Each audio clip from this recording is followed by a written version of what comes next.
Você está ouvindo o programa À Luz das Escrituras, série Raciocinando à Luz das Escrituras.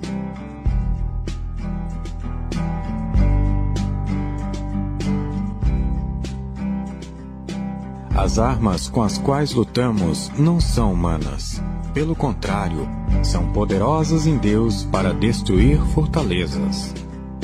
Destruímos argumentos e toda pretensão que se levanta contra o conhecimento de Deus e levamos cativo todo pensamento para torná-lo obediente a Cristo. 2 Coríntios, capítulo 10, versículos 4 e 5. Graças a Deus. Estamos então iniciando mais um estudo da série Raciocinando à Luz das Escrituras. Sempre trazemos 2 Coríntios 10, verso 4 e 5. As armas com as quais lutamos não são humanas. Pelo contrário, são poderosas em Deus para destruir fortalezas. Destruímos argumentos e toda pretensão que se levanta contra o conhecimento de Deus e levamos cativo todo pensamento para torná-lo obediente a Cristo. Não é nosso objetivo aqui criticar a sua igreja e muito menos a sua fé. Nós apenas mostramos o que a Bíblia ensina. Agora, se aquilo que a sua igreja, seu líder ensina, contradiz as Escrituras, nós não podemos ser culpados ou criticados por isso, né? O objetivo dessa série é despertar pessoas para a verdade que liberta, como bem escreveu nosso irmão João as palavras do nosso Senhor Jesus. E conhecereis a verdade, e a verdade vos libertará.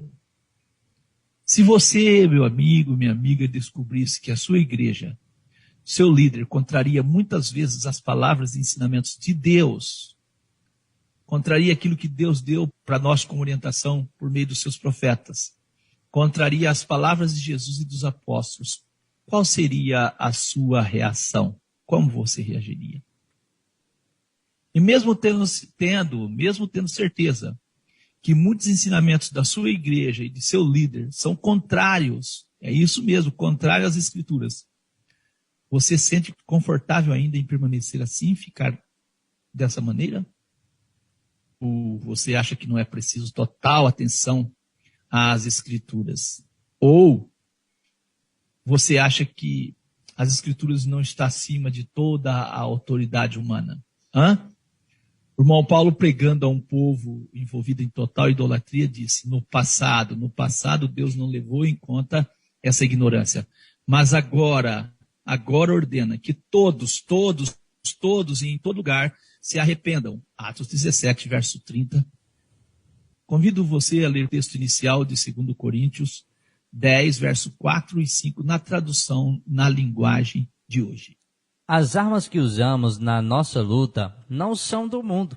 São armas poderosas de Deus, capazes de destruir fortalezas. E assim destruímos ideias falsas. E também todo orgulho humano que não deixa que as pessoas conheçam a Deus. Dominamos todo pensamento humano e fazemos com que ele obedeça a Cristo. Assim iniciamos mais um estudo da série Raciocinando à Luz das Escrituras. Vamos ao resumo do programa número 7.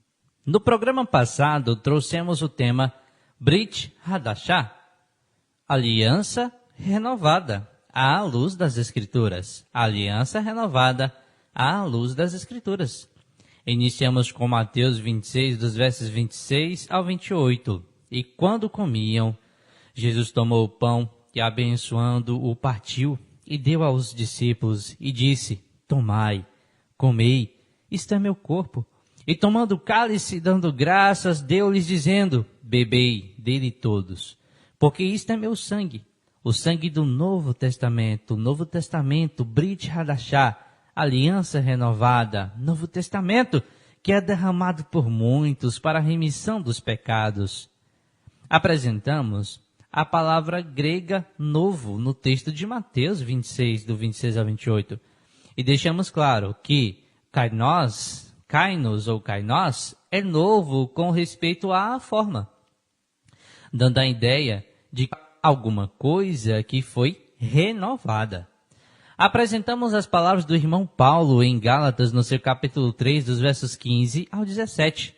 Irmãos, como homem falo. Se a aliança de um homem for confirmada, ninguém anula nem a acrescenta. Ora, as promessas foram feitas a Abraão e à sua descendência. Não diz e às descendências, como falando de muitas, mas como de uma só, e à tua descendência, que é Cristo. Mas digo isto, que tendo sido a aliança anteriormente confirmada, o mesmo que sancionada, aprovada, assegurada, autenticada, certificada, legalizada, ratificada, reconhecida, a aliança anteriormente confirmada por Deus em Cristo. A lei que veio 430 anos depois não a invalida, de forma a abolir a promessa. Assim ficou claro que de fato Deus renovou sua aliança. Apresentamos Gálatas 3, do 17 ao 29, ficando claro que a lei que prescrevia oferta pelos pecados não anulou a promessa. Destacamos o verso 29. E se sois de Cristo, então sois descendências de Abraão e herdeiros conforme a promessa. Trouxemos Atos no seu capítulo 3, dos versos 22 a 26, ficando claro que os apóstolos nunca apresentaram uma aliança. Eles sempre traziam à memória do povo a aliança que Deus tinha feito com Abraão e seus antepassados. Trouxemos vários capítulos do livro de Levítico, deixando claro o papel da lei dentro da aliança renovada. Apresentamos Hebreus no capítulo 9, dos versos 6 ao 12, deixando claro que todos esses sacrifícios eram uma alegoria para o tempo presente, impostas até o tempo da correção. Apresentamos Hebreus capítulo 10, dos versos 12 ao 22 e destacamos o verso 16. Esta é a aliança que farei com eles depois daqueles dias, diz o Senhor. Porei as minhas leis em seus corações e as escrevereis em seus entendimentos. Trouxemos Gálatas capítulo 3, dos versos 13 ao 29 e destacamos os versos 14 e 15, que diz: para que a bênção de Abraão chegasse aos gentios por Jesus Cristo, e para que pela fé nós recebamos a promessa do Espírito.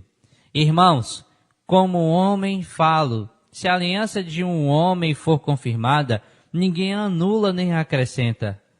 Apresentamos Romanos 9, do 3 ao 4. Esses textos do irmão Paulo deixam claro que Deus fez aliança com o povo de Israel. Finalizamos com Efésios 2, dos versos 2 ao 14, em que noutro tempo andaste segundo o curso deste mundo, segundo o príncipe das potestades do ar, do Espírito, que agora opera nos filhos da desobediência. Portanto, lembrai-vos de que vós, noutro tempo, ereis gentios na carne, e chamados em circuncisão pelos que na carne se chamam circuncisão, feita pela mão de homens, que naquele tempo estáveis sem Cristo, separados da comunidade de Israel, e estranho às alianças da promessa, não tendo esperança e sem Deus no mundo. Mas agora em Cristo Jesus, vós, que antes estáveis longe, já pelo sangue de Cristo chegastes perto. Porque Ele é a nossa paz, a qual de ambos os povos fez um, e, derrubando a parede de separação que estava no meio. Louvado seja o Senhor nosso Deus. Então nós trouxemos mostrando aí que a aliança foi feita com Israel e nós entramos nessa aliança por meio de Jesus Cristo. Como bem escreveu nosso irmão Paulo em Efésios 2, verso 2 ao 14, onde nós destacamos que é para nós lembrarmos que no outro tempo nós éramos gentios na carne, chamados em circuncisão pelo que na carne chamam circuncisão feita pela mão de homens. Que naquele tempo estáveis sem Cristo, nós estávamos sem Cristo. Era isso mesmo, separado da comunidade de Israel, estranhos, olha que interessante, estranhos às alianças da promessa. Se Jesus fez uma nova aliança, não fazia nem sentido o irmão Paulo dizer que nós éramos estranhos a essas alianças. não tendo esperança sem Deus no mundo. Mas agora em Cristo, nós que estávamos longe, já pelo sangue de Cristo chegamos perto. Hoje traremos o tema conhecendo a Bíblia que Jesus e os apóstolos usavam. Eu sei que o tema, cooperador Giliardi, ele é curioso, né? Espera aí, será que os irmãos vão apresentar uma Bíblia nova que os apóstolos e Jesus usavam? Será? Não? Vamos nesse estudo, aprofundarmos nesse raciocínio e conhecer a Bíblia. Quando eu digo Bíblia aqui, cooperador Giliardi, ouvintes, nós estamos falando de uma coleção de livros. Bíblia em grego quer dizer biblioteca, coleção de livros, né? Então nós vamos conhecer quais eram os livros que os nossos irmãos e Jesus usavam. Para iniciar, nós iniciamos com 2 Timóteo 3, verso 16 ao 17. Essa tradução é a RCA, Almeida, Revista Corrigida e Anotada. Toda escritura divinamente inspirada é proveitosa para ensinar, para redarguir, para corrigir, para instruir em justiça, para que o homem de Deus seja perfeito e perfeitamente instruído para toda boa obra. Quanto das Escrituras é proveitoso para redarguir, para corrigir, para instruir em justiça? Quanto, cooperador? Toda Escritura. Olha que interessante, toda Escritura. Eu trouxe essa tradução que eu acho ela bastante coerente. Toda a Escritura divinamente inspirada é proveitosa para ensinar. Toda a Escritura divinamente inspirada. A Escritura, quando divinamente ou quando inspirada, ela ensina. Mas quando se lê as Escrituras sem uma inspiração, ela não tem poder de ensinar.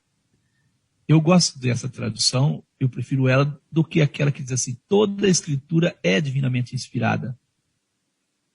Porque nós vamos ler bastante coisas nas Escrituras que é o diabo falando. É verdade, é. Coisas assim, então tem que tomar cuidado, não é assim não, né? Então, o texto, toda a Escritura divinamente inspirada é proveitosa para ensinar, é melhor. E é toda mesmo, toda a Escritura. Agora, qual era essa toda a Escritura que o irmão Paulo estava falando? Se você fizer uma pesquisa, você vai ver que essa toda a Escritura que o irmão Paulo está referindo aqui, quando escreveu ao nosso irmão Timóteo, não se trata da compreensão que as pessoas têm muitas vezes aí, não. Nós fizemos uma pesquisa mostrando o que a grande maioria dos crentes crê ser. Eles acreditam ser o Antigo Testamento. O que eles acreditam ser? O que é o Antigo Testamento? Tirado de www.iped.com.br/materiais/ensino religioso/Antigo Testamento. E ele começa. O Antigo Testamento, que também é chamado de Velho Testamento, nada mais é do que a compilação composta pelas Escrituras hebraicas. Aprofunde-se. Olha, o que é o Antigo Testamento? Diz que o Antigo Testamento nada mais é do que a compilação composta pelas Escrituras hebraicas e o autor diz aprofunde-se. O operador Giliardi, você concorda com essa afirmativa aqui? Está certo? Nada mais é do que a compilação, quer dizer que o Antigo Testamento é um conjunto de grupos, de livros, é isso que ele está falando aqui. E é isso que as Escrituras ensinam? Por Antigo Testamento ou por Testamento? Complicado, não é não, né? Não. Infelizmente, ouvintes, as pessoas de uma forma preconceituosa incluem como Antigo Testamento ou como Antiga Aliança ou Velha Aliança todos os escritos de Malaquias a Gênesis. E é isso que o autor está falando aqui, ó. O Antigo Testamento nada mais é do que a compilação composta pelas Escrituras hebraicas. Vamos continuar lendo o artigo. Muitas pessoas já ouviram falar sobre o Antigo Testamento, mas nem todas elas sabem ao certo determinar o que vem a ser de fato o Antigo Testamento, que é tão falado, especialmente nas religiões cristãs neopentecostais, tão comuns no Brasil atualmente. Nem ele sabe. Nem ele sabe. E ao terminar de ler esse artigo, o ouvinte vai dar razão a nós. Vamos continuar lendo. Por isso, vamos falar um pouco, diz a pesquisa, esse documento. Por isso, vamos falar um pouco mais sobre o Antigo Testamento, procurando lançar luz sobre alguns dos eventos mais importantes que são retratados nesta parte tão icônica da Bíblia Sagrada. Então ele trata o Antigo Testamento como uma parte icônica da Bíblia Sagrada. Então ele está referindo justamente a um conteúdo, a um volume de livros. Isso. Quando não é essa visão, a visão de testamento é aquilo que nós falamos, é acordo que Deus fez com o povo. Então dentro das Escrituras nós temos o testamento, ou aliança, que a tradução melhor é aliança. E ele vai tratando aqui como um conteúdo, um compilado de livros. Olha que situação. Vamos continuar lendo a pesquisa. O Antigo Testamento é a compilação composta pelas Escrituras hebraicas, contendo 46 livros. Até os livros contabilizados aí.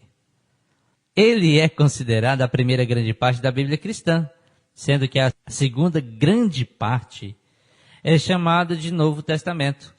O Antigo Testamento também é conhecido por ser a totalidade do que se entende por Torá, que é a Bíblia hebraica. Olha que confusão. Que confusão. Diz que o Antigo Testamento é considerado a primeira grande parte da Bíblia cristã, sendo que a segunda grande parte é chamada de Novo Testamento.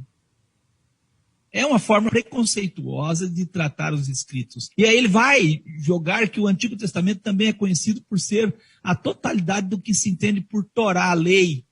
Quer dizer, o Antigo Testamento é lei, que é a Bíblia hebraica. Que confusão! E é um instituto de ensino. Era essa compreensão que os irmãos tinham de testamento? Vamos continuar lendo a pesquisa. Para os cristãos, olha aí, ele diz, né? Para os cristãos, o Antigo Testamento tem seu conteúdo dividido nas seguintes categorias: lei, história, poesia, livro de sabedoria e profecias, sendo que esta divisão difere da que é usada pela tradição hebraica. Eu não entendi quando ele diz que o Antigo Testamento também é conhecido por ser a totalidade do que se entende por Torá. E agora ele vem apresentando a divisão? É bem difícil. Vamos continuar lendo aí. Para os hebreus, o Antigo Testamento é também conhecido pelo acrônimo Tanakh, que ressalta as divisões válidas para eles. Livros da lei, ou seja, Torá. Eita, agora ficou mais complicado, pastor. Livro dos profetas, Neviim, e os escritos, Ketuvim. Então já é incoerente, né? Isso é Antigo Testamento? É uma confusão. Qualquer um agora começa a entender que ele está fazendo uma confusão. Mas é esse o raciocínio, é essa compreensão que os crentes têm. Você que está nos ouvindo já deparou com algumas pessoas que quando você fala para ele algumas verdades, ele diz, isso é do Antigo Testamento. Se você mostrar para ele de Malaquias para trás, é Antigo Testamento. Mas quando você mostra o dízimo não é Antigo Testamento. Olha que situação. O Antigo Testamento foi abolido. É isso que eles entendem por Antigo Testamento e por Novo Testamento. É uma forma preconceituosa, levando as pessoas a desfazer do conteúdo das Escrituras. O irmão Paulo escreve ao irmão Timóteo, em 2 Timóteo 3, versos 16 ao 17, ele diz, toda a Escritura divinamente inspirada é proveitosa para ensinar, Quando o irmão Paulo escreveu isso aqui, Jesus já tinha sido levado aos céus, já estávamos lá para o ano, eu vou dar um chute aqui, acima do ano 50. O irmão Paulo ainda continua dizendo, toda a escritura divinamente inspirada é proveitosa para ensinar, para redarguir, para corrigir, para instruir em justiça, para que o homem de Deus seja perfeito e perfeitamente instruído para toda boa obra. E o irmão Paulo diz que é toda a escritura que é útil para isso. E qual era essa escritura que o irmão Paulo refere? Será que é o Novo Testamento, cooperador Giliardi? De maneira nenhuma, né? Mas na lógica que prevalece no meio cristão, da cristandade, tem que ser. A palavra escritura no texto de 2 Timóteo 3, versos 16 a 17, cooperador Giliardi. Grafe, e significa escritura, coisa escrita, escritura usado para denotar tanto o livro em si como o seu conteúdo, certa porção ou seção da Sagrada Escritura. Grafe, escritura, coisa escrita. Então o irmão Paulo diz assim, tudo que foi escrito, quando inspirado, é proveitoso para ensinar. É isso que o irmão Paulo está falando. Não é diferente disso. Como se escreve a palavra Bíblia em hebraico? Como se escreve? Fizemos uma pesquisa buscando a resposta e ouça a resposta. A palavra Bíblia é uma palavra grega, que está no plural e significa livros. Embora seja um volume só, a Bíblia contém muitos livros. É uma coleção de livros, uma biblioteca. Cooperador Giliardi, esse termo Bíblia era conhecido por Jesus e pelos apóstolos e pelos nossos irmãos? Não, pastor. Eu acredito que não. Quando os nossos irmãos usavam as escrituras e queriam referir a alguma coisa, eles usavam os termos usados na sua época em hebraico. Torá, Isso. referindo à lei, que eram 5 livros escritos por Moisés. Quais eram os outros termos que eles usavam, cooperador Giliardi? Escrituras sagradas. Eles sempre usaram escrituras sagradas, mas eu estou me referindo assim, se eles quisessem falar de conjuntos de livros. Nevim, profetas, Chetuvim, escritos. Então, em hebraico, esse conjunto, os judeus depois eles chamaram de Taná. Tá vendo? Que é uma junção, é um acróstico chamado, é quando você pega a palavra T de Torá, Ne de Nevim, que é profetas, e o CH de Chetuvim, aí Taná. E essa é a divisão da escritura, né, hebraica. Estamos lendo aqui uma pesquisa aqui também, que diz assim que essa parte os cristãos herdam dos judeus e acrescentam o Novo Testamento.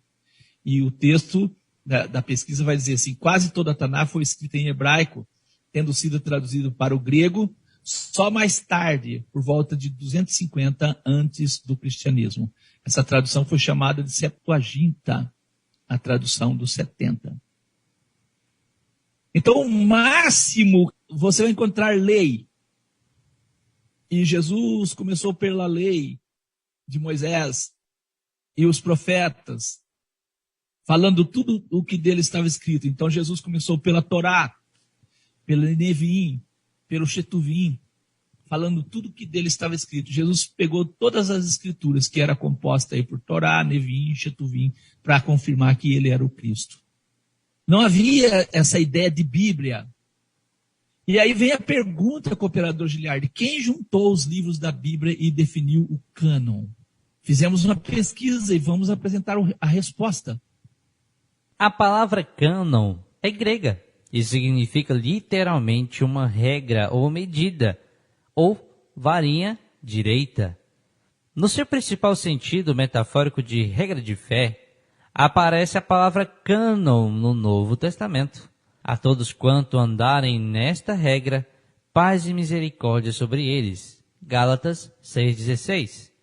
Parece ter sido neste sentido, na verdade muito apropriado, que no século IV, a palavra cânon começou a ser aplicada às escrituras, que continham a regra autorizada pela qual deve ser moldada a vida do homem.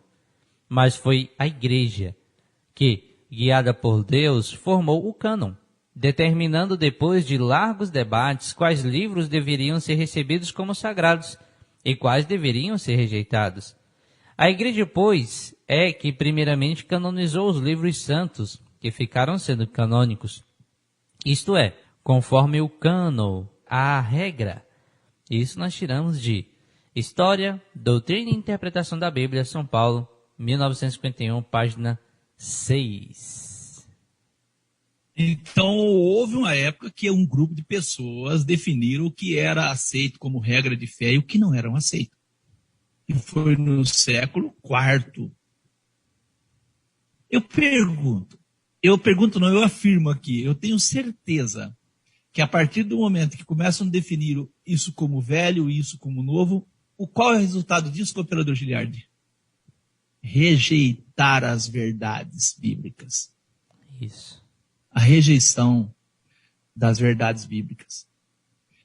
É porque nós não temos tempo para trazer as discussões que fizeram a respeito disso. Vários homens chamados os pais da igreja fizeram essa discussão e a cada momento eles expulsavam irmãos nossos que tinham fé que se assemelhava à fé de Isaac, de Abraão, de Jacó, que se assemelhava à fé da antiga aliança, vamos dizer assim. A fé da antiga aliança, que é o que eles querem dizer, que assemelhava a fé verdadeira. Como nós já colocamos em um estudo anterior, Abraão foi o primeiro a ouvir o evangelho. Abraão não ouviu coisas que não eram as mesmas que nós estamos ouvindo, ele ouviu sempre o que nós ouvimos. Mas aí os pais da igreja tomaram a decisão de saber o que era santo e o que não era santo. E aí já imagino o que vai acontecer, né? Nós trouxemos ainda, aprofundamos na pesquisa ainda, como e quem definiu quais seriam os livros da Bíblia. https://www.veritatis.com.br/como e quem definiu quais seriam os livros da Bíblia. Vamos pesquisar ainda mais um pouco. A partir do ano 393, diferentes concílios da Igreja Católica, primeiro regionais e logo ecumênicos, foram fazendo precisões à lista dos livros canônicos, santos ou sagrados para a Igreja. O documento foi tirado. Como a Bíblia foi escrita, ACI Digital, 2004, a mesma fonte, né? www.veritatis.com.br/como e quem definiu quais seriam os livros da Bíblia. A partir do ano 393, concílios da Igreja Católica vão definir as Escrituras. E é nessa época que o concílio define o que é Antigo e o que é Velho Testamento, o que é Novo Testamento. A ideia que os crentes têm de Novo Testamento, do que é válido, do que não é válido, vem da Igreja Romana e da Reforma Protestante. E é por isso que usam esse termo errado de chamar todos os escritos de Malaquias a Gênesis de Velho Testamento. E de referir a todos os escritos de Mateus à frente como Novo Testamento. Na verdade, se eles querem referir assim, cooperador Giliardi, o Novo Testamento então seria a partir de Atos. Verdade. Por que eu digo a partir de Atos? Porque o Testamento, ele é selado com sangue. E foi selado com sangue a partir de quando? A partir da morte de Jesus. Então, todos os livros ali, os evangelhos que foram escritos antes da morte de Jesus, ainda seria o quê, se eles querem colocar assim? Velho. Velho Testamento. Está vendo como você entra em bronca, em dificuldade? Quando nós lemos 2 Timóteo 3, versos 16 e 17, toda a escritura divinamente inspirada é proveitosa para ensinar, para redarguir, para corrigir, para instruir em justiça, para que o homem de Deus seja perfeito e perfeitamente instruído para toda boa obra. Segue a pergunta: a que escritura o irmão Paulo está referindo? Não podemos negar que a fala do irmão Paulo é toda a Escritura. E afirma que a mesma é proveitosa para ensinar, para redarguir, para corrigir, para instruir em justiça. E ouça ainda o que o irmão Paulo diz no verso 17. Ele vai falar do efeito das Escrituras na vida das pessoas, para que o homem de Deus seja perfeito e perfeitamente instruído para toda boa obra. Qual é a Escritura que vai aperfeiçoar o homem para a boa obra? A que Escritura o irmão Paulo está referindo? Seria toda mesmo? Ou só o Novo Testamento? Visto que a grande maioria da cristandade crê que o Velho Testamento foi abolido por Jesus. Se voltarmos aos versos 14 e 15, vamos encontrar o conselho do irmão Paulo ao irmão Timóteo. Vamos ver esse conselho, cooperador Giliardo. Tu, porém, irmão Paulo dizendo ao nosso irmão Timóteo, permanece naquilo que aprendeste e de que foste inteirado, sabendo de quem o tens aprendido, e que desde a tua meninice sabes as sagradas Escrituras, que podem fazer-te sábio para a salvação, pela fé que há em Cristo Jesus. 2 Timóteo, capítulo 3, versos 14 e 15. Qual era essa Escritura que o irmão Paulo fala para o irmão Timóteo, que o irmão Timóteo sabia e que aprendeu desde a meninice dele? Que o irmão Paulo afirma que essa Escritura fazia do irmão Timóteo uma pessoa sábia para a salvação. E fala pela fé que há em Cristo Jesus. Qual era essa Escritura? Olha que interessante. Os nossos irmãos conseguiam ver pelas Escrituras, que o pessoal chama de Velho Testamento, ver Cristo. Nós vamos provar, eles não conheciam Mateus, Marcos, Lucas, João, Atos, eles não conheciam, não existiam ainda. Não existiam, mas essas Escrituras faziam as pessoas ser sábias para a salvação e trazia fé em Cristo. Não, as Escrituras do Antigo Testamento, ela tira a fé sua em Cristo. Se você crê no Velho Testamento, você está crucificando a Cristo. Essa é a ideia que se anda por aí falando. Percebeu que isso tudo está fora de contexto? Então, quando o irmão Paulo fala, permanece naquilo que aprendeste, de quem fosse inteirado, sabendo de quem tens aprendido, e que desde a tua meninice sabe as sagradas Escrituras, que podem fazer-te sábio para a salvação pela fé que há em Cristo Jesus, segundo Timóteo 3, verso 14 ao 15. Ele estava referindo ao quê? Ao Novo Testamento ou ao Velho Testamento? Hoje, no meio da cristandade, uma grande maioria vai dizer, ele estava referindo ao Novo Testamento. Não existia Novo Testamento. Se é assim que você quer compreender, não existiam os livros de Mateus, Marcos, Lucas, João. Eles vão ser escritos posteriormente lá na frente, lá.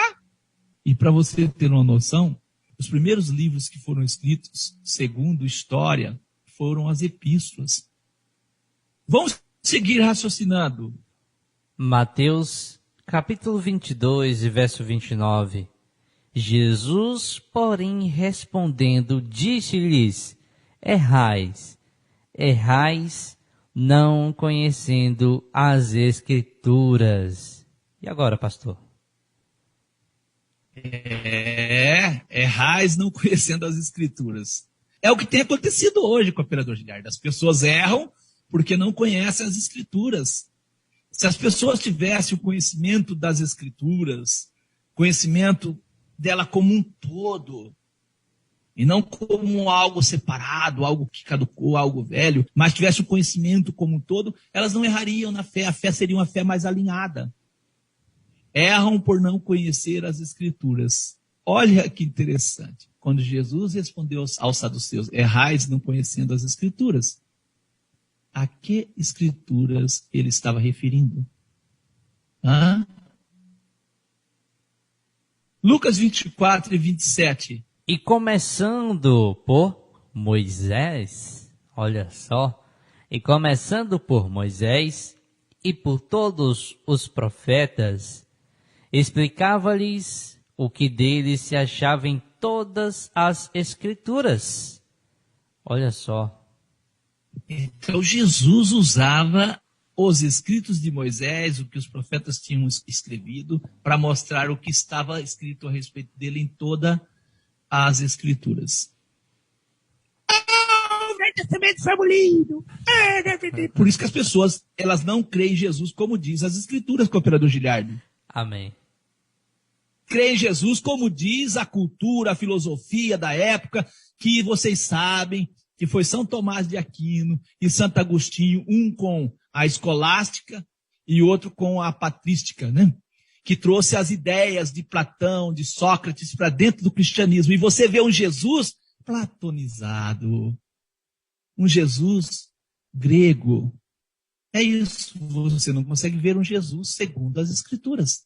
E Jesus, quando encontrou com os 2 discípulos no caminho de Emaús, Jesus ensinou eles. Lucas 24, verso 32, disseram uns para os outros, os 2 discípulos ali no caminho de Emaús: porventura não ardia em nós o nosso coração quando pelo caminho nos falava e quando nos abria as Escrituras. Jesus nunca diz abriu a Bíblia. Por que os irmãos aqui não disseram quando ele nos abria a Bíblia, quando ele nos abria o Velho Testamento? Não, eles falam quando nos abria as Escrituras. Percebe que isso está em harmonia com o que o irmão Paulo escreveu para o irmão Timóteo: sabes as sagradas escrituras que te pode fazer sábio para a salvação. Mas o preconceito hoje é Antigo Testamento e Novo Testamento, Antigo Testamento e Novo Testamento, Antigo Testamento e Novo Testamento. E eu insisto perguntando, que escritura Jesus abria? Novo ou Velho Testamento? Você já entendeu, mas nós vamos continuar perguntando ao longo do nosso estudo. Agora, ouça as palavras de Jesus em João 7,38. Quem crê em mim, como diz a Escritura, rios de água viva correrão do seu ventre. Olha só. Devemos ou não crer em Jesus como diz a Escritura? Cooperador Giliardi ouvintes, qual é a escritura que diz que Deus levantaria um semelhante a Moisés? É o Novo Testamento, que o povo chama? Qual é a escritura que diz que Jesus é o Cordeiro de Deus? Qual é a escritura que apresenta ele como pão vivo? Qual? Eu podia citar mais e mais, mas só essas bastam. Insistimos na pergunta: a que escritura Jesus está referindo? O Novo ou o Velho? Quando Jesus diz, quem crê em mim como diz a Escritura, a que Escritura ele estava dizendo? Será que era como o que o irmão Mateus escreveu, como o que o irmão Lucas escreveu, como o que o irmão João escreveu? É isso que os crentes entendem hoje ou não é, cooperador? Infelizmente. Por isso erram. Erram por não conhecer as Escrituras. Ouça Atos 17, verso 1 ao 3. E passando por Anfípolis e Apolônia, os irmãos Paulo e Silas chegaram a Tessalônica, onde havia uma sinagoga de judeus. E Paulo, como tinha por costume, foi ter com eles. E por 3 sábados disputou com eles sobre as Escrituras, expondo, mostrando, explicando, esclarecendo, elucidando, explanando, expondo e demonstrando que convinha que o Cristo padecesse e ressuscitasse dentre os mortos. E este Jesus que vos anuncio, dizia ele, é o Cristo. Por quais escrituras o irmão Paulo convenceu esses irmãos? Que escrituras usou o nosso irmão Paulo e o nosso irmão Silas para mostrar, para explicar, para esclarecer, para demonstrar que Jesus é o Cristo? Quais? O Velho Testamento? Não, é o Novo. Tá bom, então usou o Novo. E aí, cooperador Giliardi, me diz alguma coisa. Complicado, pastor Lucas. Eu fico imaginando, né? É tão difícil a religiosidade entender que o nosso irmão Paulo pregou a Jesus utilizando os profetas, os salmos e a lei, né? Então, louvado seja Deus pelo que as Escrituras nos esclarecem. hoje a cristandade não quer entender Jesus por meio destas fontes. Eles querem entender Jesus por meio de quem? Dos pais da igreja, por meio dos filósofos. É isso, é uma fé reformada, é uma fé... Porque havia uma briga na Idade Média entre fé e razão, que era o que os filósofos falavam, a ciência apresentava, nem havia muito ciência, mas mais a questão filosófica, e o que a fé falava. E aí o Tomás de Aquino e o Agostinho, que são dois santos da Igreja Católica, eles conseguiram criar um consenso e trazer os filósofos que eram repudiados pela Igreja para dentro da Igreja, e alcançou um número grande de adeptos, e aí a fé mudou, né? Atos 17, verso 10 ao 11. E logo os irmãos enviaram de noite Paulo e Silas a Bereia. E eles, chegando lá, foram à sinagoga dos judeus. Ora, estes foram mais nobres do que os que estavam em Tessalônica, porque de bom grado receberam a palavra, examinando cada dia nas Escrituras, se estas coisas eram assim. Olha só. Examinando cada dia nas Escrituras, se estas coisas eram assim. Não podia estar escrito na Bíblia? Não está na Bíblia. Está nas Escrituras. Algumas perguntas. Que palavra os irmãos receberam de bom grado? O Novo ou o Velho Testamento? Quais Escrituras os bereanos examinavam? O Novo ou o Velho Testamento? Hã? Atos 18, verso 24. E chegou a Éfeso um certo judeu chamado Apolo, natural de Alexandria, homem eloquente e poderoso nas Escrituras. Eloquente e poderoso nas Escrituras. Em que Escritura o Apolo era eloquente? No Velho ou no Novo? Para a cristandade tem que ser no Novo, porque, não é não? Na Bíblia. Ou então na Bíblia, né? Atos 18, 28. Porque com grande veemência o irmão Apolo convencia publicamente os judeus, mostrando pelas Escrituras que Jesus era o Cristo. Isso aqui é maravilhoso, pastor. Louvado seja Deus. Mostrando pelas Escrituras que Jesus era o Cristo. Você vai ver Jesus, como nós já falamos em programas anteriores, você vai ver Jesus em todas as Escrituras. Não, mas eu tenho que trazer a ideia de que Jesus vai fazer uma aliança nova, vai abolir tudo isso. E aí a cristandade entra nesse caminho errado. E aí tem uma fé deturpada, toda estranha. Por quê? Porque não crê em Jesus como dizem as Escrituras.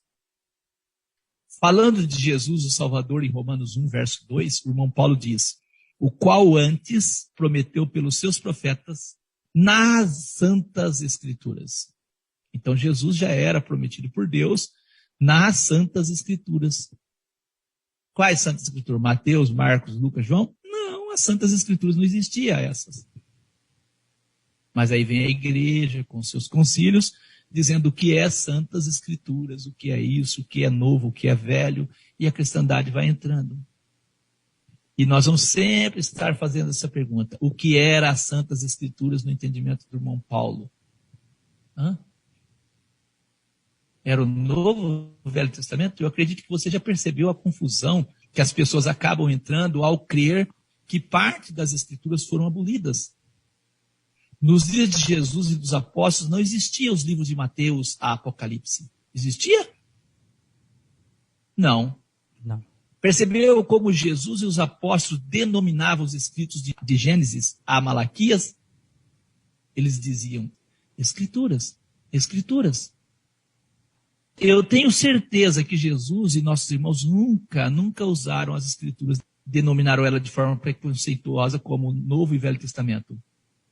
E eu tenho certeza que eles nunca usaram esses livros de Mateus, Marcos, Lucas, João, porque não existiam.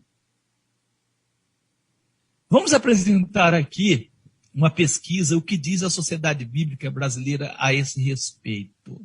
Pesquisa que está em biblia.sbb.org.br / a formação do Novo Testamento, diz: os livros do Novo Testamento foram escritos na segunda metade do primeiro século da era cristã, ou seja, no período que vai de mais ou menos de 50 a 100 depois de Cristo. Tudo indica que os primeiros livros escritos foram as cartas do apóstolo Paulo e o último, o de Apocalipse. Sociedade Bíblica Brasileira. Quer brigar? Briga com eles. Quer questionar? Questiona com eles.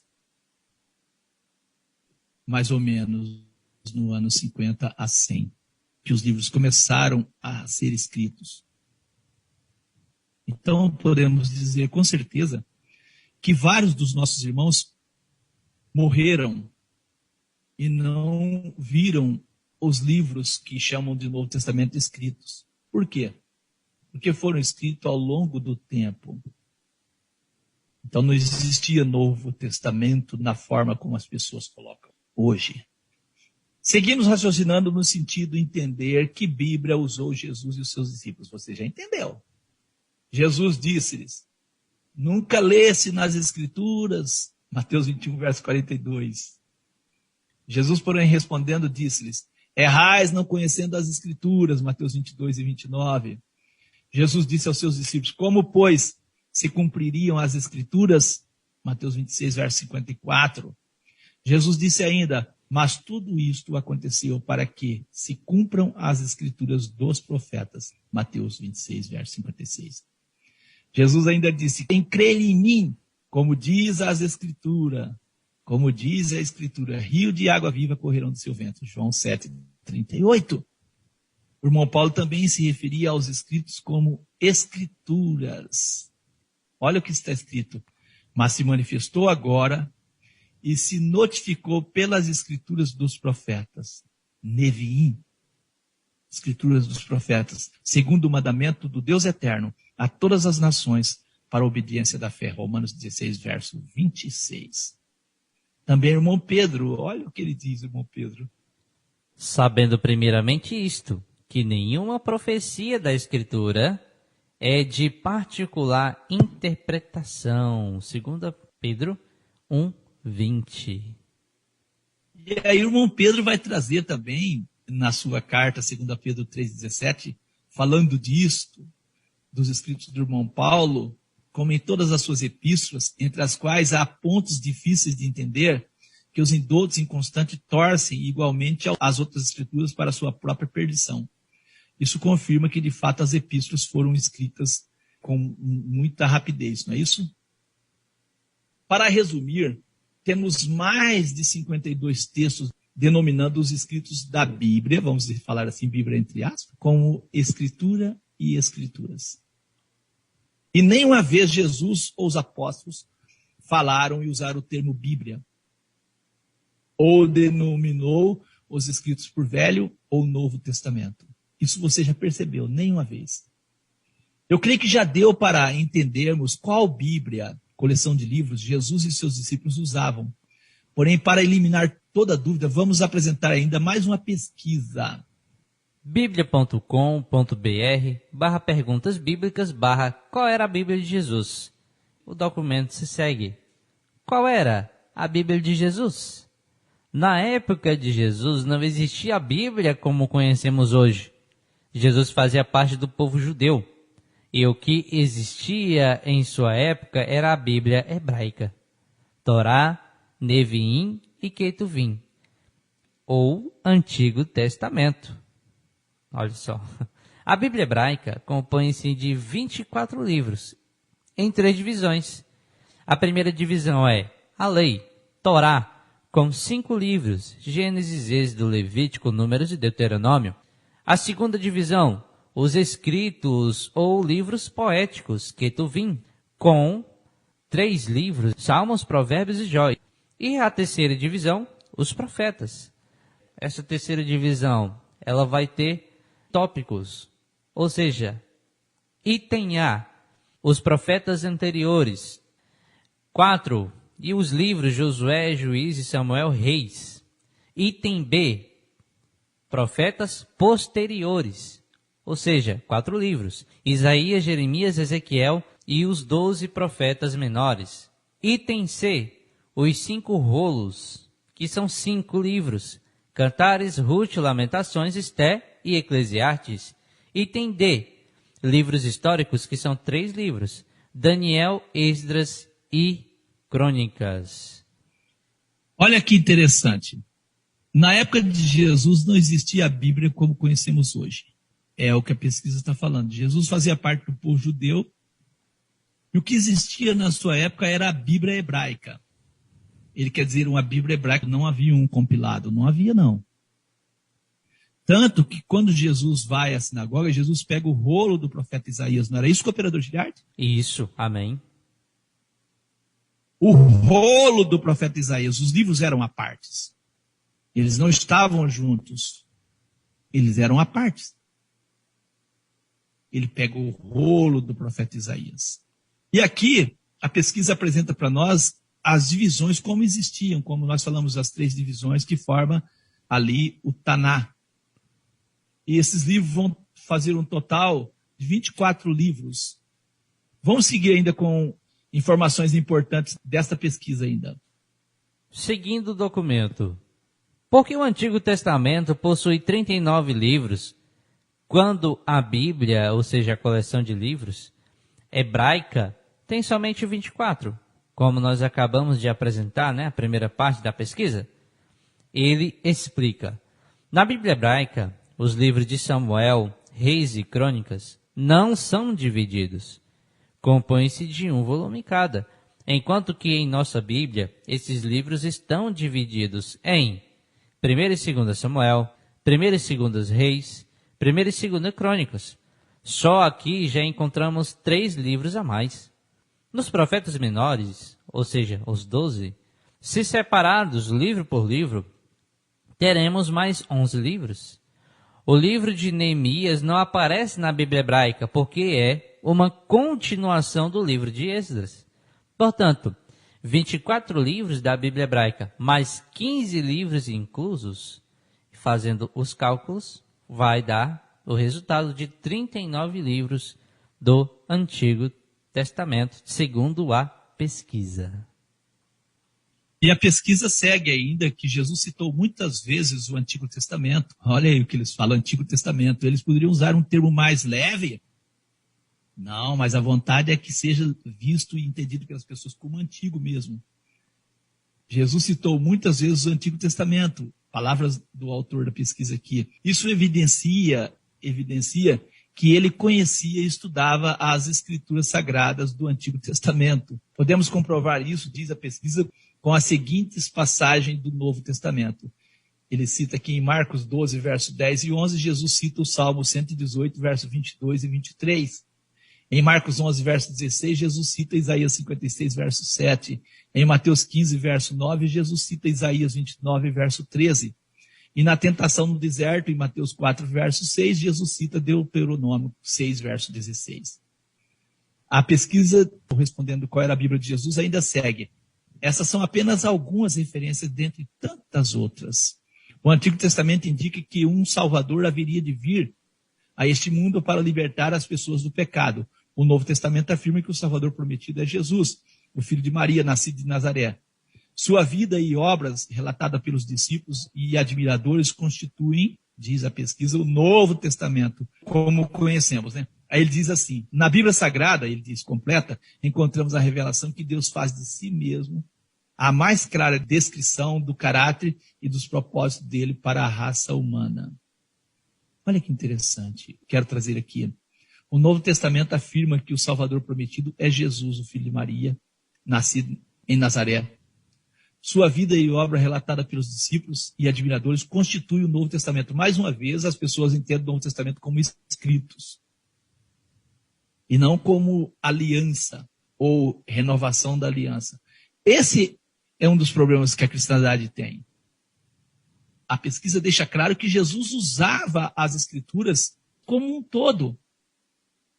Vamos trazer aqui um artigo que vai ajudar-nos a entender que os termos Novo e Velho Testamento não eram conhecidos e usados por nossos irmãos.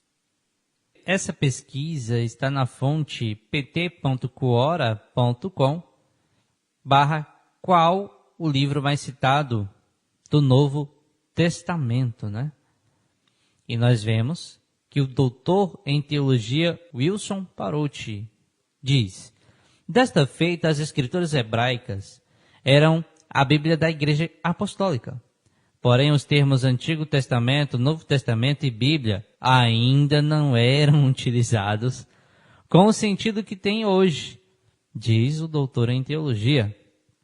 Foi somente a partir do 2º século da era cristã que os escritos sagrados do judaísmo e do cristianismo começaram a ser chamados de Antigo e Novo Testamento, respectivamente. Continuando, ele diz: tais designações, apesar de haverem se popularizado na tradição cristã, não estão corretas. Então, o doutor, ele fala com suas palavras, não estão corretas, pois o significado teológico do termo grego do qual derivam, diateque, é aliança e não testamento. Mas isso não significa que deveríamos chamá-los de antiga aliança e nova aliança, visto que as alianças não se referem necessariamente a períodos distintos da história redentiva. Olha só, pastor. Olha que interessante. Ele disse assim, visto que as alianças não se referem necessariamente a períodos distintos da história redentiva. Olha que interessante. Não é interessante? Um doutor em teologia falando o que nós estamos afirmando. Nós falamos isso bastante.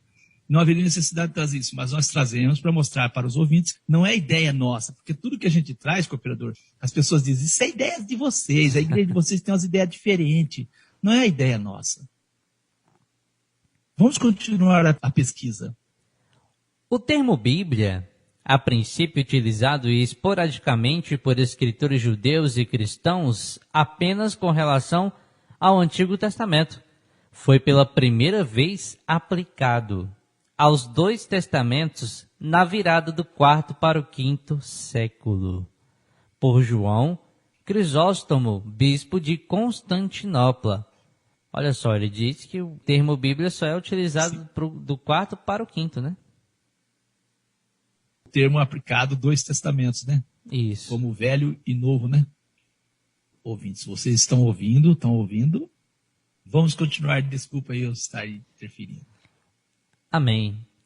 Uma explicação técnica, tá, querido ouvinte? Às vezes, eu e o pastor Lucas atropelamos uma fala do outro devido ao delay da internet.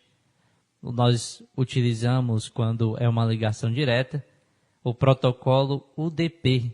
E esse protocolo, ele tem um delay, né? Ele não é 100%, então é uns 2 segundos, 3 segundos, tá? Continuando. Estamos a me permita, estamos a 1.600 quilômetros um longe do outro. É verdade. Amém. Olha o que o autor vai falar aí, cooperador Giliardo. Olha o que o autor vai falar, que interessante.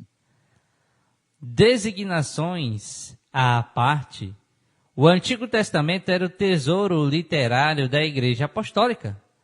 Era a ele que os primeiros cristãos se reportavam em busca de autoridade escriturísticas para suas crenças e práticas. É maravilhoso. É. E é isso que os crentes fazem hoje? Não.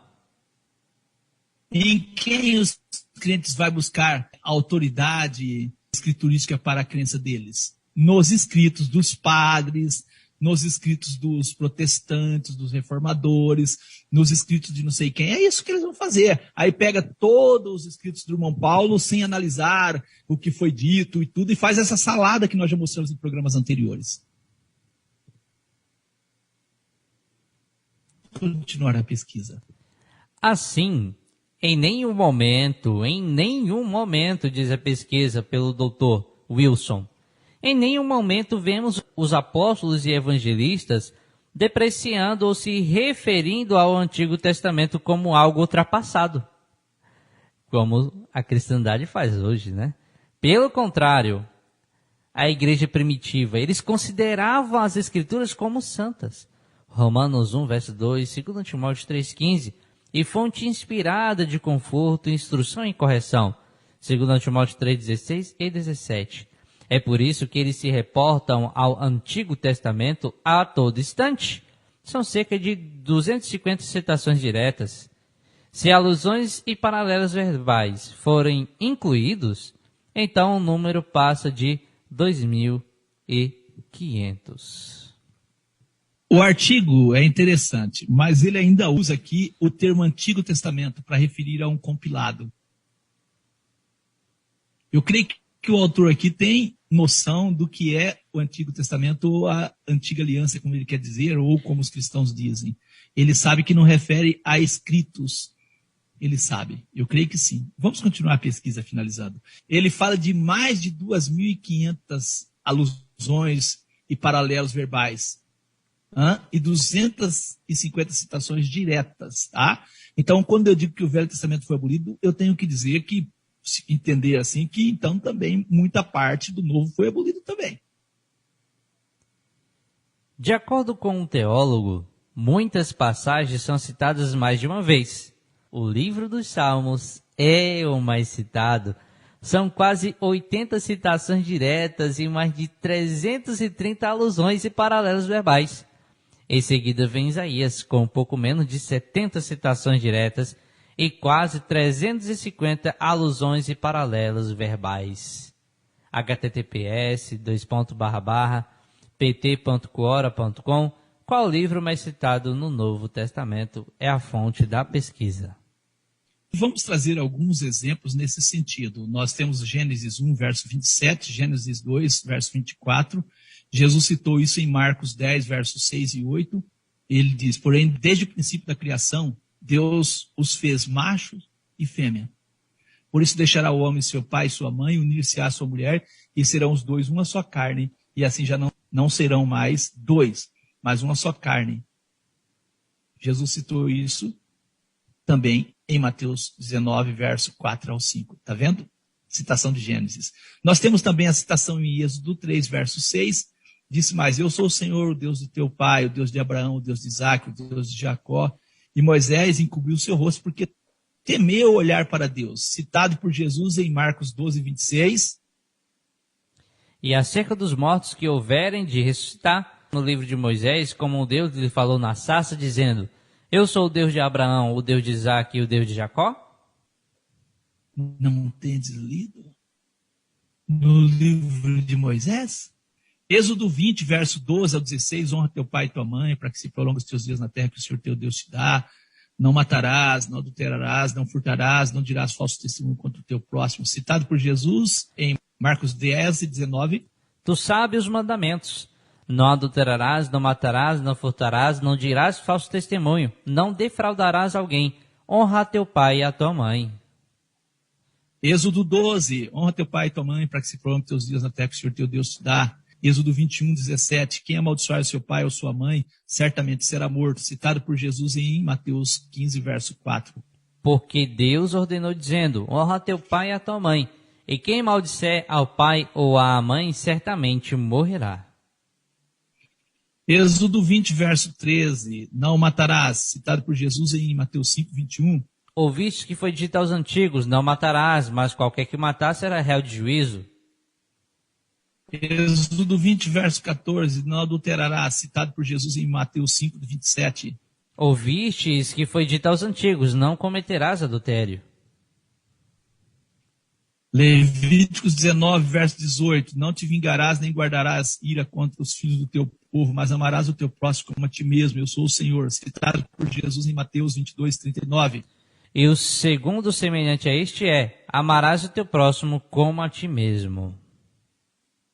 Números 30, verso 2, quando um homem fizer um voto ao Senhor ou fizer juramento, ligando a sua alma com obrigação, não violará a sua palavra, segundo tudo que saiu da sua boca fará. Citado por Jesus em Mateus 5, verso 33. Outro sim, ouviste que foi dito aos antigos, não perjurarás, mas cumprirás os teus juramentos ao Senhor. Deuteronômio 6, verso 4 ao 5. Ouve, Israel, o Senhor nosso Deus é o único Senhor. Amarás, pois, o Senhor teu Deus de todo o teu coração, de toda a tua alma e de todas as tuas forças. Citado por Jesus em Lucas 4, verso 8. E Jesus respondendo disse-lhes, vai-te para trás de mim, Satanás, Porque está escrito, adorarás o Senhor teu Deus e só a Ele servirás. Deuteronômio 6, verso 16, não tentareis ao Senhor vosso Deus, citado por Jesus em Mateus 4, 7. Disse-lhe Jesus, também está escrito, não tentarás o Senhor teu Deus. Deuteronômio 8, verso 3, e te humilhou e te deixou ter fome, e te sustentou com o maná, que tu não conheceste, nem seus pais o conheceram, para te dar a entender que o homem não viverá só de pão, mas de tudo que sai da boca do Senhor viverá o homem. Citado por Jesus em Lucas 4, 4. E Jesus lhe respondeu dizendo, está escrito que nem só de pão viverá o homem, mas de toda a palavra de Deus. Qual eram as escrituras que Jesus usava para derrotar o diabo? Você percebeu aí? Não era o Novo Testamento como você quer acreditar. Jesus sempre usou as escrituras como uma toda e não como divisão, como os crentes fazem hoje.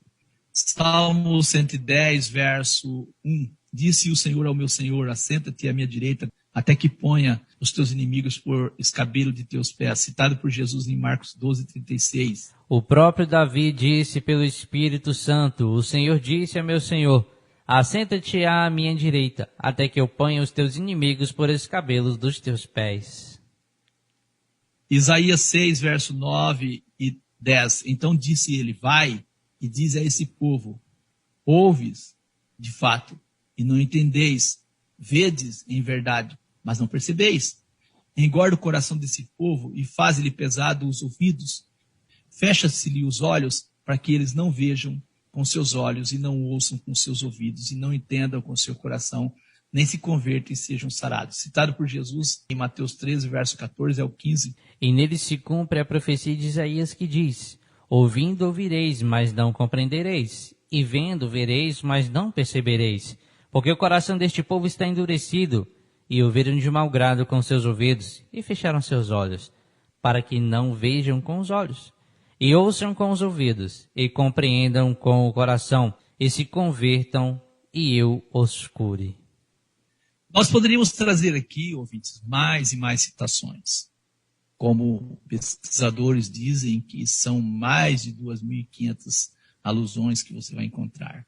Então, crer que o Velho Testamento foi abolido é abolir o Novo Testamento também, se você quer entender assim. Então, não é essa compreensão. A compreensão de testamento, de aliança, é aquilo que nós trouxemos no estudo passado. Você quer entender ao que as Escrituras referem quando você fala em Antigo e Novo Testamento, ao que as Escrituras referem? Ouça o nosso estudo passado, você vai entender muito bem ao que refere a primeira aliança, ou como você chama, a antiga aliança, e a nova aliança. Vamos trazer aqui uma pesquisa. Olha que terrível isso aqui. Olha que terrível. É isso que acontece com o operador Giliardi quando as pessoas entendem as coisas da forma errada. Um erro chama o outro. Olha o que acontece. A pesquisa se trata da fonte bonanisimbanananão.blogspot.com/2017/7 a caducicidade da interpretação caduca. É a fonte da pesquisa. E o título, a caducicidade da interpretação caduca do Antigo Testamento. Segue a pesquisa. A relação dos crentes com a Bíblia que é mais forte do que o vínculo deles com Jesus. Sim, porque até hoje os crentes não creem em quem Jesus é, nem no que ele disse, e nem no que todos os apóstolos disseram sobre o que era velho, caduco, obsoleto, ultrapassado, ante a revelação de Cristo, a qual estabelece o fim da lei. Ora, tudo que você disse ser o seu problema de conciliação com Jesus é justamente aquilo que em Jesus morreu na cruz para sempre. Essa é a pesquisa. Continuando. O seu conflito é o de quem não aceita que em Cristo uma boa parte da Bíblia virou história, e nada mais que isto, pois aquilo no que tais coisas tiveram a sua relevância, expirou, pois nunca salvou ninguém de acordo com Paulo, Romanos e Gálatas e em Hebreus, além de que eram sombras das coisas que haviam de vir, e que vieram em Cristo. A equação dos crentes é a Bíblia toda mais o que de Jesus couber no todo da Bíblia. E nunca é o contrário, Jesus. e depois o que a Bíblia continua vigente conforme o espírito do Evangelho. Mas não precisa crer em mim, crer em Jesus e nos escritos dos apóstolos. Por exemplo, veja em Paulo e Hebreus quantas vezes se faz alusão à lei como caduca, esclerosada e obsoleta, diz o escritor desse documento. Continuando, Paulo diz que a lei era terror. Diz que a lei veio para que avultasse o pecado. Diz que a lei trouxe consigo a morte e a consciência dela. Diz que as coisas passadas eram incompletas, todas elas. E diz que o fim da lei e de tudo o que com ela foi dado para a salvação ou para a sociedade de Israel, expirou, só ficando daquilo o que em Jesus permaneceu. Você viu Jesus tendo que explicar algo assim? Ou leu de alguma angústia apostólica sobre o assunto? Ora, esse tema começou com o cristianismo e com sua vontade judaizante de conciliar o Velho e o Novo Testamento, o que, segundo Jesus, é loucura, pois é como remendo de pano novo em vestes velhas. Isso é a pesquisa, é o documento ali que foi tirado desse site. Diz o rapaz ou moço que escreve o documento.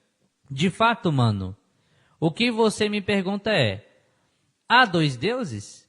Um que mandava matar e um que proíbe? Não. Há sim uma humanidade crescendo, saindo da idade da pedra e andando na direção das coisas excelentes, as quais nos vieram todas em Cristo. De modo que o que fica, a menos que Jesus não lhe baste, é simples. Jesus é a chave interpretativa de tudo. O que ele encarnou é a palavra para sempre. O que ele não encarnou, antes repreendeu, caiu em estado de caduquice e morte para sempre. O que lhe falta é crer em Jesus.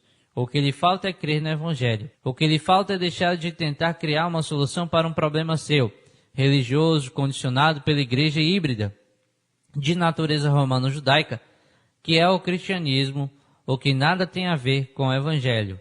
Continuando com a pesquisa, por que você não pega o Levítico e vive por meio dele como um todo? Veja se aguenta. Ora, se não suporta, por que ser seletivo tanto no que escolhe da lei para dizer que permanece, como também em relação ao que da lei você acha absurdo? A lei é tão santa quanto absurda, ensina Paulo.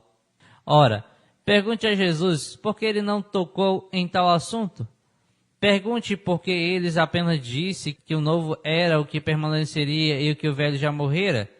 Ou mais, sinceramente, é apenas o resultado de até hoje não ter aceitado que Jesus é tudo, e que nele tudo o que não foi vivido, encarnado e ensinado por ele, é porque não é para ser vivido por ninguém. Nunca mais. Vou falar a fonte dessa pesquisa novamente.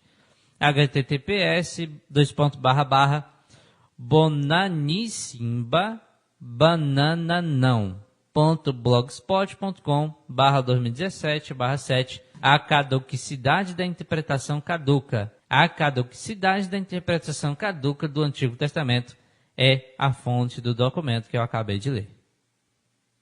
É isso aí que acontece quando as pessoas interpretam as coisas ao seu bel prazer, da sua forma. O escritor desse artigo ele diz assim: ora, esse tema começou com o cristianismo, com a sua vontade judaizante de conciliar. Ele afirma com todas as letras que no início do cristianismo havia uma conciliação destas coisas, Velho e Novo Testamento, como nós estamos mostrando que há uma conciliação. Mas aí, ele próprio está trazendo argumento, mostrando para nós que, de fato, os pais da igreja separaram isso. Nós trouxemos vários estudos na nossa série de profecias, falando como se deu isso, como se deu a apostasia. Você pode estar solicitando e você vai entender. O que ele fala? Ora, esse tema começou com o cristianismo e com a sua vontade judaizante de conciliar. Nosso irmão Paulo conciliava as coisas. Ele conhecia e conseguia entender a primeira aliança e a aliança renovada. Ele conseguia entender isso muito bem. Mas o autor aqui não consegue entender isso, infelizmente. Quero finalizar com 2 Timóteo 3, verso 12 ao 17. Olha o conselho do irmão Paulo, e serve para todos nós. Tu, porém, permanece naquilo que aprendeste e de quem foste inteirado, sabendo de quem tens aprendido. E que desde a tua meninice sabe as sagradas letras que te podem fazer-te sábio para a salvação pela fé que há em Cristo Jesus. Toda a escritura divinamente inspirada é proveitosa para ensinar, para redarguir, para corrigir, para instruir em justiça, para que o homem de Deus seja perfeito e perfeitamente instruído para toda a boa obra. Por que está faltando instrução correta? Por que está faltando uma correção, um ensinamento correto? Porque as pessoas não estão dando atenção a toda a Escritura. Infelizmente. E fica aí o que você entende por Novo e Velho Testamento. Se é o que você entende é isso, prepara-se para a loucura espiritual, e é o que as pessoas estão fazendo. Que Deus te abençoe em nome de Jesus. É isso, meu querido ouvinte. Eu raciocinei bastante. E você também raciocinou? Que Deus abençoe a você, que possamos entender, né, irmãos? Que é isso. A Escritura ela é o completo. O que nós entendemos como aliança renovada, e também como entendemos como os escritos ali dos evangelhos e dos apóstolos, são uma continuação e uma confirmação da aliança eterna que Deus fez, né? Que eles consideram os profetas, os salmos, a lei, pois bem sabemos que é uma completude. Não faz sentido dividi-la, né? Então que possamos ser portadores dessa palavra e falar assim a todos, em nome do Senhor Jesus. Vamos orar em nome de Jesus.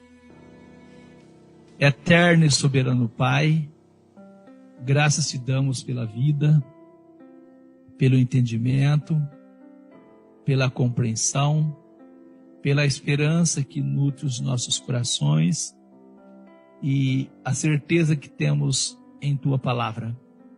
Somos agradecidos ao Senhor, ó Deus eterno, por tudo que o Senhor tem operado em favor de cada um de nós. Oramos nesse momento por cada ouvinte do programa A Luz das Escrituras, por cada ouvinte da rádio Encontro com Deus, por cada família. Oramos que o Senhor possa repreender, ó grande Deus, todo espírito de enfermidade, todo mal, todo poder do maligno. Nesse momento eu oro também repreendendo toda a força destruidora do mal. Que o Senhor possa abençoar o Anísio, que ele possa ter saúde, paz, que o Senhor possa aumentar a qualidade de vida dele, e possa tocar no coração dele, ó Deus eterno, para que ele possa decidir ao teu lado e possa encontrar forças em ti. Eu oro nesse momento repreendendo todo espírito de enfermidade, todo mal. Oro por cada pedido de oração que tem chegado a nós, por cada família, por cada coração. Oro por decisões, que o Senhor possa estender suas mãos de misericórdia sobre cada ouvinte, aqueles que muitas vezes têm ouvido a tua palavra, mas não têm tido forças para tomar decisão ao teu lado. Que o Senhor possa encorajá-los para que possam decidir ao lado da tua palavra. Que a tua palavra possa se fazer clara a cada dia aos nossos corações, aos nossos olhos, e que os nossos corações venham a ser abertos, a abrir para a compreensão das Escrituras, e que nós possamos enxergarmos as Escrituras como uma única, e não fazermos as divisões que muitas vezes os homens têm feito e que têm prejudicado a compreensão das pessoas no conhecimento de Jesus, o nosso Senhor. Agradecemos ao Senhor pela esperança que nutre os nossos corações, pelas profecias a quais nós esperamos o cumprimento dela, e em especial a manifestação do reino do Senhor, ó Deus eterno, por meio do nosso Senhor Jesus o Cristo. E por isso oramos constantemente: venha o teu reino, para que a vontade do Senhor possa ser feita na terra como ela é feita nos céus. Agradecemos ao Senhor por mais um programa e oramos nesse momento que possamos ter uma semana de bênção e de paz, que o Senhor conceda aos nossos ouvintes uma semana de alegria, uma semana de bênção, uma semana de paz, uma semana de comunhão com o Senhor e com tua palavra. Assim agradecemos no nome poderoso de Jesus o Cristo, em nome de Jesus o Cristo. Amém. Amém. Um abraço a todos, a paz seja convosco, que o eterno Deus abençoe a todos em nome de Jesus. A paz seja contigo, cooperador Giliardi, saudação à nossa irmandade aí na região, em especial à sua família, que o eterno nosso Deus conceda a nós a semana de bênção e de paz. Amém, amém. Faça as suas palavras a minha, pastor, que Deus abençoe você, a sua família, a congregação aí na sua região. E vocês, queridos ouvintes, que possam acompanhar as demais programações da Rádio Encontro com Deus. Fique com Deus. Até a nossa próxima oportunidade. encerramos o programa à luz das Escrituras em nome de Jesus. Que a paz esteja com você.